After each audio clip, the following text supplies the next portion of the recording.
आज हम लोग देखने वाले हैं डायपोल की वजह से इलेक्ट्रिक फील्ड उसके इक्वेटोरियल पोजीशन पे। तो इसका डेरिवेशन बोर्ड के लिए बहुत इंपॉर्टेंट है। चलो करते हैं। मान लेते हैं कोई एक डायपोल है जिसपे एक चार्ज तुम्हारा प्लस चार्ज क्यू है और दूसरा चार्ज तुम्हारा कितना है, माइनस क्यू चार्ज है। इन दोनों में बड़ा टॉक्सिक रिलेशनशिप है।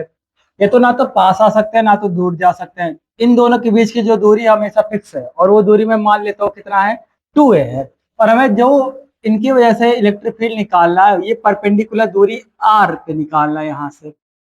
अब देखो भाई, हमें यहाँ पर इलेक्ट्रिक फील्ड निकालना है। अब इन दोनों का टॉक्सिक रिलेशनशिप है भाई, ना तो पास आ रहे हैं ना तो दूर जा रहे हैं, ना तो ब्रेकअप हो रहा है ना तो पैचअप आ रहा है। तो तीसरा आदमी जरूर आएगा उसको सॉल्व करने के लिए। तो तीसरा आदमी को मैं मान लेता हूँ कोई पी है जो यहाँ पर तुम्हारा आकर के बैठ गया है। अब ये चाहेगा कि तीसरा आदमी ना आए। जैसे ही तीसरा आदमी आता वही तुम्हारा कटता है भाई। सोच लेना। तो तीसरे आदमी को अलाउ मत किया करो। तो तीसरा आदमी यहाँ पर जैसे आएगा तो इसकी वजह से इलेक्ट्रिक फील्ड गुस्सा करेगा, तो गुस्सा करके ये दूर भगाना चाहेगा। तो इसकी वजह से इलेक्ट्रिक फील्ड मान लेते हैं ये कितना है, E1 है। सेम ऐसे ये तो चाहेगी कि दूर ना जाए, ऑब्वियस सी बात है। तो ये इसके वजह से जो इलेक्ट्रिक फील्ड आएगा ये इधर की तरफ आएगा तुम्हारा, वो कितना आएगा, E2 आएगा। E2 वेक्टर मान लेते हैं। अब ये वाला एंगल थीटा मान लेते हैं। अब ये एंगल थीटा, तो यहाँ से एक हॉरिजॉन्टल ड्रॉ करते हैं। अब हॉरिजॉन्टल ड्रॉ करेंगे तो तुम्हारा E1 और E2 की वैल्यू पुट कर देते हैं। E1 और E2 की वैल्यू कैसे निकलेगा, वो तुम्हारा यूज करना पड़ेगा फॉर्मूला। ई का फॉर्मूला होता है K3/r²। अब हमें r पता नहीं है तो ये वाला r कैसे निकलेगा, ये वाला साइड तुम्हारा हो जाएगा a आधी दूरी, और ये वाली भी दूरी कितनी हो जाएगी तुम्हारी, e हो जाएगी। अब पाइथागोरस थ्योरम से ये वाला r है ये वाला a है, तो तुम्हारा पाइथागोरस थ्योरम से कितना हो जाएगा, r प्लस a का स्क्वायर हो जाएगा, रूट में हो जाएगा। सेम ये भी वही दूरी हो जाएगी, ये भी दूरी कितनी हो जाएगी, r² प्लस a का स्क्वायर हो जाएगा। अब अगर E1 और E2 की वैल्यू लिखना चाहिए, E1 और E2 की वैल्यू क्या होगा तुम्हारा, E1 की वैल्यू हो जाएगी तुम्हारी k, ये वाले चार्ज की वजह से q हो गया, और दूरी कितनी है, r² प्लस a² रूट में, तो तुम्हारा हो जाएगा r² प्लस a²। ये सब रूट में है और इसका स्क्वायर हो जाएगा फॉर्मूले में। यहाँ से स्क्वायर और रूट कैंसिल आउट हो जाएगा तो तुम्हारा फॉर्मूला निकल के आएगा K3/r² प्लस a² निकल के आएगा। सेम ऐसे अगर अगर E2 निकालना चाहे तो E2 कितना निकल के आएगा, इसकी वजह से इलेक्ट्रिक फील्ड तुम्हारा हो जाएगा K। चार्ज यहाँ पर साइन के साथ नहीं रखा जाता फॉर्मूला, के क्यू दूरी तुम्हारी सेम है तो रूट में आएगा r² प्लस a² आएगा। फिर से इसका होल स्क्वायर हो जाएगा, स्क्वायर से रूट कैंसिल आउट होगा तो तुम्हारा हो जाएगा K3/r² प्लस a²। ध्यान से देखोगे E1 और E2 की वैल्यू दोनों सेम है, तो मैं E1 और E2 की वैल्यू सेम ले रहा हूँ और वो कितनी तुम्हारी E मान ले रहा हूँ। अब तुम्हारा ये E1 और E2 की वैल्यू निकल के आ गई है। अब हम क्या करते हैं, देखो दो वेक्टर है, दो किसी एंगल पे है। अगर ये वाला एंगल है तो ये वाला एंगल तुम्हारा कितना हो जाएगा, तुम्हारा 90 माइनस थीटा हो जाएगा। अब ये 90 माइनस थीटा हो गया तो इसके वर्टिकली एकदम अपोजिट है, तो ये भी 90 माइनस थीटा, और वहीं ये क्या हो जाएगा तुम्हारा थीटा हो जाएगा। सिमिलरली ये थीटा तो ये भी थीटा हो जाएगा।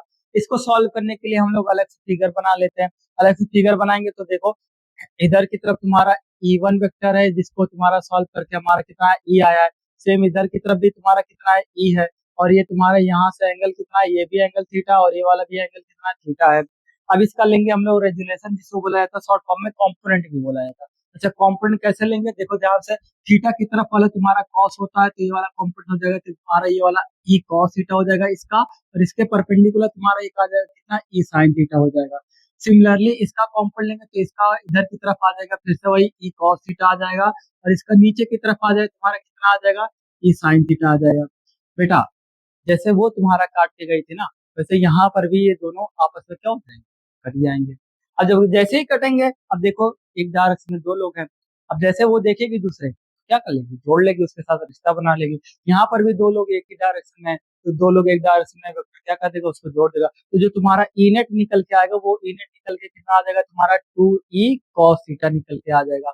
अब e की तो वैल्यू हमें पता है लेकिन cos थीटा की वैल्यू नहीं पता है। लेकिन हमें ट्राइंगल यहाँ पर दिख रहा होगा, ट्राइंगल में हम लोग देखो ट्राइंगल बनाते हैं। ट्राइंगल में तुम्हारा ये वाला साइड अगर ट्राइंगल में देखा जाए, ये वाला एंगल थीटा है और ये वाला साइड तुम्हारा कितना है, r² प्लस a² है, और ये वाला तुम्हारा कितना है, ये वाला साइड तुम्हारा r है, ये वाला a है। अगर इसमें हम लोग cos थीटा यूज करें, cos थीटा कितना होता है, बेस अपॉन हाइपोटेनियस। थीटा सामने वाला परपेंडिकुलर, ये वाला बेस तुम्हारा हो जाएगा a अपॉन हाइपोटेनियस, कितना हो गया, r² प्लस a² हो गया। अब ये e की वैल्यू और तुम्हारी cos थीटा की वैल्यू इसमें पुट कर देते हैं, तो तुम्हारा ई नेट कितना निकल के आ जाएगा, ई नेट निकल के आ जाएगा तुम्हारा 2 ई की वैल्यू तुम्हारी है के क्यू अपॉन में r square plus a square हो जाएगा। फिर कॉस थीटा की वैल्यू कितनी है, ए बटा तुम्हारा हो जाएगा रूट में r square plus a square. अच्छा, ये रूट में है तो इसको हम लोग पावर में कितना लिख सकते हैं, रूट 1/2 लिख सकते हैं। तो यहाँ से बाद तुम्हारे यहाँ से हो जाएगा, ये कितना हो जाएगा 2 k q a हो जाएगा अपॉन में ये तुम्हारा ये r square plus a square, इसके पावर 1 है और इसके पावर कितना है तुम्हारा r square plus a square, इसके पावर रूट है तो रूट मतलब कितना होता है पावर में 1/2 होता है।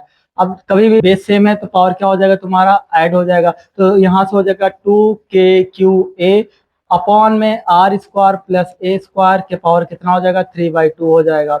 अब हम लोग एक चीज पढ़े हैं कि पता होगा कि डायपोल मोमेंट जो होता है, डायपोल मोमेंट तुम्हारा होता है चार्ज और उन दोनों के बीच का सेपरेशन का प्रोडक्ट होता है। तो यहाँ पर चार्ज तुम्हारा किसी भी ले लो और चार्ज कैसा होता है मैग्नीट्यूड चार्ज का लिया जाता है क्यू, और प्रोडक्ट तुम्हारा डिस्टेंस कितना 2a है, तो यहाँ पर पी को हम लोग 2q/2a को क्या लिख सकते हैं, पी लिख सकते हैं। तो यहाँ पर एक 2 नजर आ रहा होगा, ये q नजर आ रहा होगा और a नजर आ रहा होगा, इन तीनों के जगह पर हम लोग क्या लिख सकते हैं, पी लिख सकते हैं। तो ई नेट कितना निकल के आ जाएगा, ई नेट तुम्हारा निकल के आ जाएगा के पी अपॉन में r square plus a square का पावर कितना हो जाएगा 3/2 हो जाएगा। ये तो हमारा जनरल फॉर्मूला है। लेकिन अगर शॉर्ट डायपोल की बात की जाए, शॉर्ट डायपोल में क्या होता है, ये वाला जो ए होता है ये तुम्हारा बहुत छोटा होता है आर के कंपेरिजन में। तो हम लोग एक चीज कर सकते हैं, यहाँ पर जो ए है वो तुम्हारा आर के कंपेरिजन में क्या है बहुत छोटा है, तो ए स्क्वायर भी कितना हो जाएगा आर स्क्वायर के कंपेरिजन में बहुत छोटा हो जाएगा। तो यहाँ पर अगर हम लोग बहुत बड़ी चीज में से अगर बहुत छोटी चीज ऐड कर दे या घटा भी दे तो कुछ नहीं फर्क पड़ता। वही एग्जाम्पल समझो, समुद्र में से एक लोटा पानी निकाल ले तो कुछ नहीं फर्क पड़ने वाला। सेम ऐसे अगर समुद्र में एक लोटा पानी डाल दे तो हमारा वो भी नहीं फर्क पड़ेगा। तो यहाँ से r square plus a square निकल के किसके बराबर आ जाएगा, तुम्हारा लगभग अप्रोक्सीमेटली किसके बराबर होगा, आर स्क्वायर के बराबर होगा।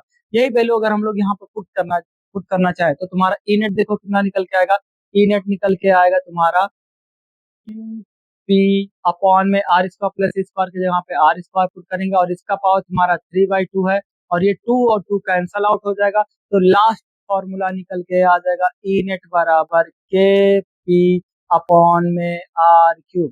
ये वाला फॉर्मूला तुम्हें याद भी रखना है और डेरिवेशन भी याद रखना है।